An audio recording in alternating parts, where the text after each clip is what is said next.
టాలీవుడ్ లో కొద్ది రోజుల క్రితం హీరో రాజ్ తరుణ్ వివాదం పెద్ద సంచలనంగా మారింది. లావణ్య అనే యువతి హీరో రాజ్ తరుణ్ తనని మోసం చేశారని పోలీసులకు ఫిర్యాదు చేసిన విషయం తెలిసిందే. రాజ్ తరుణ్ తనతో 11 ఏళ్ల నుంచి రిలేషన్లో ఉన్నారు అని, తామిద్దరం గుడిలో పెళ్లి కూడా చేసుకున్నామని చెప్పి పెద్ద షాక్ ఇచ్చింది. మధ్యలో ఒక హీరోయిన్ రావడంతో ఆమెతో ఎఫైర్ పెట్టుకుని వెళ్లిపోయారని చెప్పుకొచ్చింది. రాజ్ తరుణ్ నాకు కావాలని, తాను ఆయనతోనే ఉండాలని కోరుకుంటున్నట్టుగా లావణ్య స్పష్టం చేసింది. ఇక లావణ్య చేసిన ఆరోపణలపై తాజాగా రాజ్ తరుణ్ స్పందించారు. నేను ఒకప్పుడు లావణ్యతో రిలేషన్లో ఉన్న మాట వాస్తవమని రాజ్ తరుణ్ చెప్పుకొచ్చాడు. అయితే 2016-17 తర్వాత ఆమెతో తనకు ఎటువంటి శారీరక సంబంధం లేదు అని రాజ్ తరుణ్ క్లారిటీ ఇచ్చారు.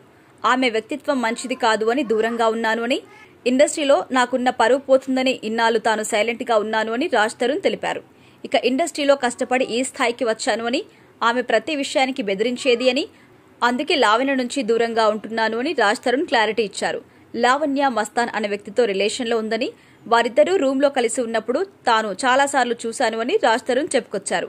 అయితే పోలీసులు ఈ కేసుపై కీలక నిర్ణయం తీసుకున్నారు. రాజ్ తరుణ్ పై ఫిర్యాదు చేసిన లావణ్యకే రివర్స్లో నార్సింగ్ పోలీసులు నోటీసులు జారీ చేశారు. ఈ కేసుకు సంబంధించిన ఆధారాలు వెంటనే సమర్పించాలని పోలీసులు ఆమెకు తెలిపారు. తాజాగా ఈ కేసులో పోలీసులు కీలక ప్రకటన కూడా చేశారు. రాజ్ తరుణ్ మోసాలకు పూర్తి ఆధారాలు పరిశీలించిన తర్వాత రాజ్ తరుణ్ ఆమెను మోసం చేశారు అనే అభిప్రాయానికి పోలీసులు వచ్చారు. ఇదే క్రమంలోనే ఛార్జిషీట్లో రాజ్ తరుణ్ ని నిందితుడిగా కూడా మార్చారు. లావణ్య చెబుతున్న దాంట్లో వాస్తవాలు ఉన్నాయన్నారు. 10 ఏళ్ల పాటు లావణ్య, రాజ్ తరుణ్ ఒకే ఇంట్లో ఉన్నారని పోలీసులు పేర్కొన్నారు. లావణ్య ఇంటి వద్ద పోలీసులు సాక్ష్యాలు సేకరించారు.